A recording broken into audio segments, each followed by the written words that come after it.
अस्सलाम वालेकुम everyone, welcome to biohack.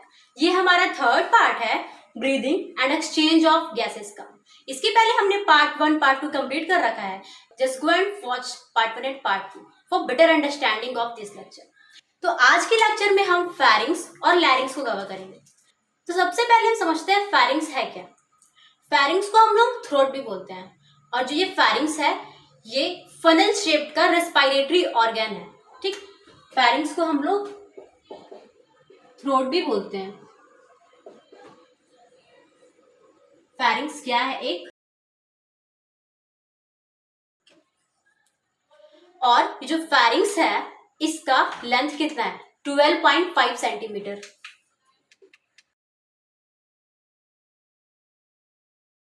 अब फेरिंग्स का लोकेशन क्या है। ये जो फेरिंग्स है ये एक्सटेंड करता है हमारे ओरल कैविटी और नजल कैविटी से लेकर हमारे लैरिंग्स और ओइसोफेगस तक। ठीक, लोकेशन इसका क्या है।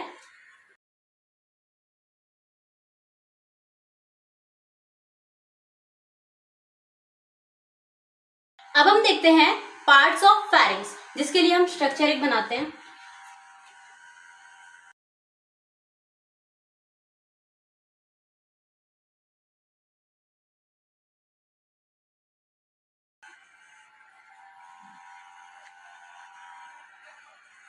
ये रहा हमारा नजल कैविटी। नजल कैविटी के पीछे वाला जो पोर्शन है इसे हम लोग नोजोफैरिंग्स बोलते हैं, और जो माउथ कैविटी है इसके पीछे वाला पोर्शन ओरोफैरिंग्स बोलेंगे, और जो लैरिंग्स के पीछे वाला है उसे हम लोग लैरिंगोफैरिंग्स बोलेंगे। ये इतना पोर्शन पूरा हमारा फेरिंग्स है। ये जो है, ये जो स्कल है, स्कल के बेस से लेके लैरिंग्स तक ये जो हमारा पोर्शन है इसे हम लोग फेरिंग्स बोलते हैं। ठीक है, और नजल के जो पीछे वाला रहेगा उसे नोजोफैरिंग्स, माउथ कैविटी के पीछे वाला ओरोफैरिंग्स, लैरिंग्स के पीछे वाला लैरिंगोफैरिंग्स। अब हम देखते हैं फंक्शन क्या है फेरिंग्स का। ठीक, जैसे कि हमने पिछले लेक्चर में डिस्कस किया था कि जो ये लैरिंग्स है, जो फेरिंग्स है, इसका फंक्शन क्या है। डाइजेशन और रेस्पिरेशन, ये कॉमन पैसेज है दोनों के लिए, डाइजेशन के लिए भी, रेस्पिरेशन के लिए भी।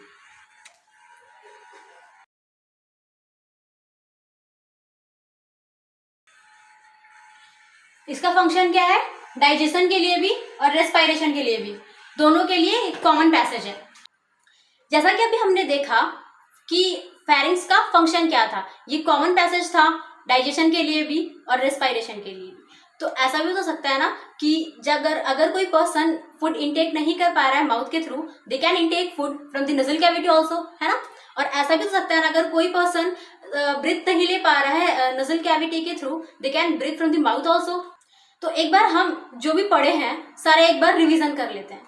ठीक है, सबसे पहले हमने क्या देखा, जो फेरिंग्स था उसको हम लोग थ्रोट भी बोलते हैं, राइट।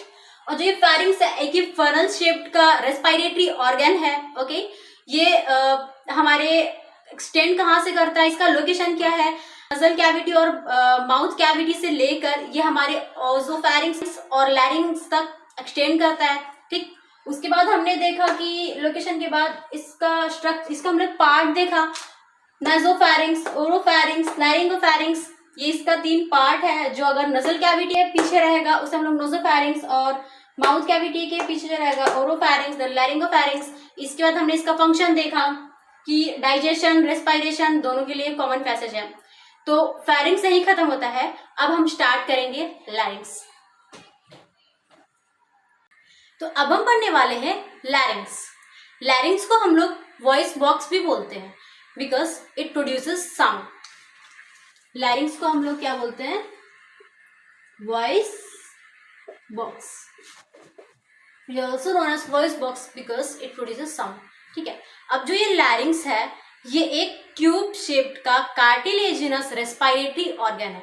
ये एक ट्यूब शेप का है और ये कार्टिलेज से बना हुआ है रेस्पिरेटरी ऑर्गन है। ठीक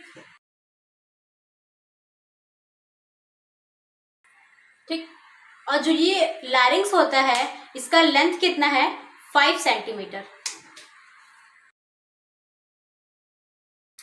अब लोकेशन क्या है लैरिंग्स का, it located between the pharynx and trachea. ये फेरिंग्स और ट्रैकिया के बीच में प्रेजेंट है। इसका लोकेशन क्या है,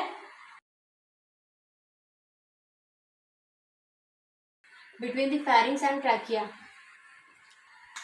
अब ये प्रेजेंट कहाँ होता है? ये जो हमारा नेक है ना, इसके एंटीरियर साइड में प्रेजेंट होता है। It present. अब हम देखते हैं लैरिंग्स का size. Before the puberty the size of the larynx is approximately same in male and female. Male और फीमेल दोनों में अप्रोक्सीमेटली सेम साइज होता है प्यूबर्टी के पहले। बट आफ्टर द प्यूबर्टी जो मेल होते हैं उनमें इसका साइज प्रोमिनेंट हो जाता है एज कंपेयर टू फीमेल। इसका साइज लार्जर होने की वजह से लो पिच हो जाता है। जो पिच होता है वो लो हो जाता है मेल में as compare to female. Female जो होती हैं उनका स्मॉलर साइज का होता है, जिसकी वजह से हाई पिच और थिन होता है।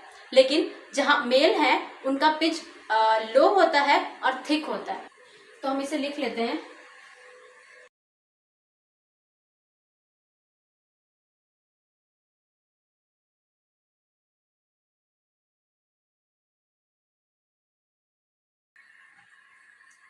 अगर हम साइज की बात करें तो प्यूबर्टी के पहले जो साइज होता है लैरिंग्स का फीमेल और मेल दोनों में अप्रोक्सीमेटली सेम होता है।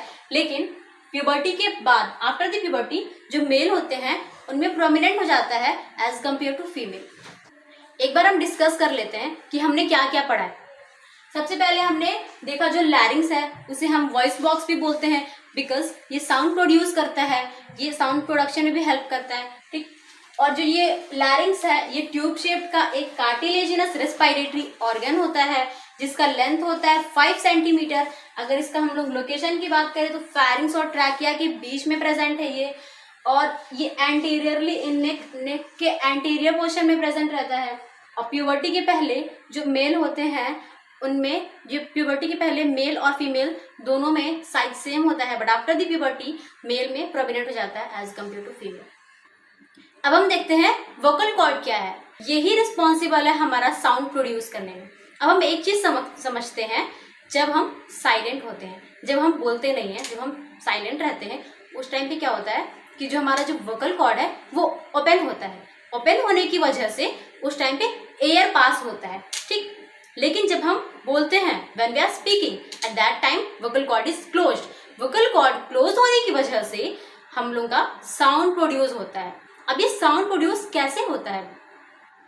जब हम फोर्सफुली एक्सहेल करते हैं कार्बन डाइऑक्साइड को, फोर्सफुली कार्बन डाइऑक्साइड एक्सहेल करने की वजह से हम लोग का जो वोकल कॉर्ड है वो वाइब्रेट करता है। जितना ज्यादा हम लोग फोर्सफुली एक्सहेल करेंगे उतना जोर से हम लोग का वाइब्रेट करेगा वोकल कॉर्ड।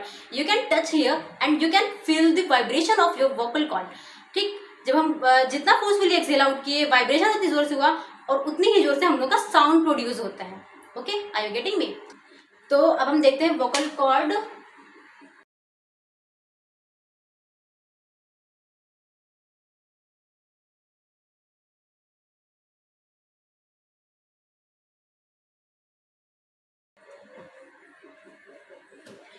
जो वोकल कॉर्ड है ये डबल फोल्ड म्यूकस मेम्ब्रेन का बना हुआ होता है, और जब हम साइलेंट होते हैं तो वोकल कॉर्ड ओपन होता है जिसकी वजह से एयर पास होता है। ठीक।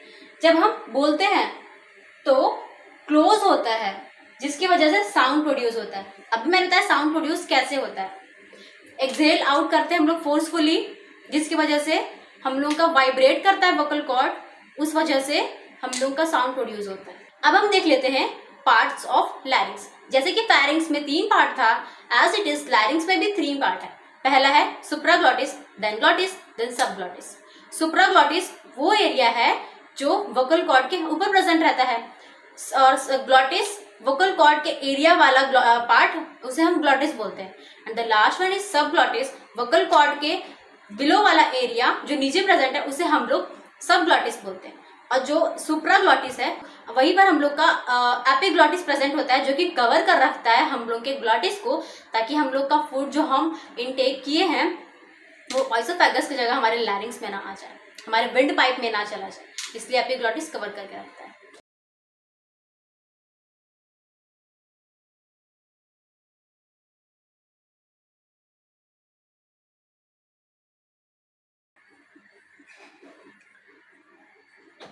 Parts of larynx: supraglottis, then glottis, then subglottis. Supraglottis area above the vocal cord के ऊपर वाला area supraglottis, then area of the vocal cord वाला, देन सबग्लॉटिस क्या है, बिलो द वोकल कॉर्ड। तो अब हम देखेंगे फंक्शन ऑफ लैरिंग्स। तो फर्स्ट फंक्शन इसका क्या है कि जो हम एयर इनहेल करेंगे उसे वार्म करेगा, ह्यूमिडिफाइंग मतलब मॉइस्चर प्रोवाइड करेगा, देन उसे फिल्टर करेगा और क्लीन करेगा। तो फर्स्ट फंक्शन इसका है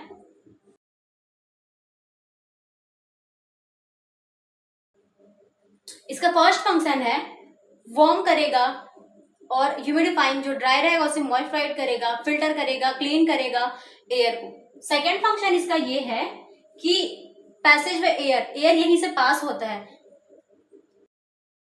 ये एयर के पास होने का रास्ता ये भी है, एक लैरिंग्स भी है जहां से एयर होके गुजरता है। थर्ड फंक्शन है साउंड प्रोडक्शन। जैसा कि हमने पहले देखा था कि जो साउंड है, जो पिच है मेल का वो लो होता है as compare to female, because the size of the larynx, जो मेल होते हैं उनका जो साइज होता है लैरिंग्स का वो प्रोमिनेंट होता है एज कंपेयर टू फीमेल, इसलिए उनका जो वॉइस होता है वो जो उनका जो पिच होता है वो लो होता है और थिक होता है। और इसका फोर्थ फंक्शन है प्रोटेक्शन ऑफ रेस्पिरेटरी ट्रैक्ट। जैसे कि हमने पहले देखा था कि जो हम लोग का ग्लॉटिस है उसे कवर कौन करके रखता है, एपिग्लॉटिस। क्यों कवर करके रखता है, ताकि ये प्रोटेक्ट कर सके जो हम लोग का फूड है हम लोग के विंड पाइप में ना चला जाए, ऑइसोफेगस के में जाने के जगह हम लोग का विंड पाइप में ना चला जाए। ये हम लोग का रेस्पिरेटरी ट्रैक्ट को प्रिवेंट करके रखता है। आज के लिए इतना काफी है। अब नेक्स्ट लेक्चर में हम लोग ट्रैकिया, ब्रोंकाई, लंग्स को डिटेल में समझेंगे। तो अगर आपको वीडियो पसंद आई हो तो लाइक और सब्सक्राइब करना मत भूलिएगा। Thank you for watching.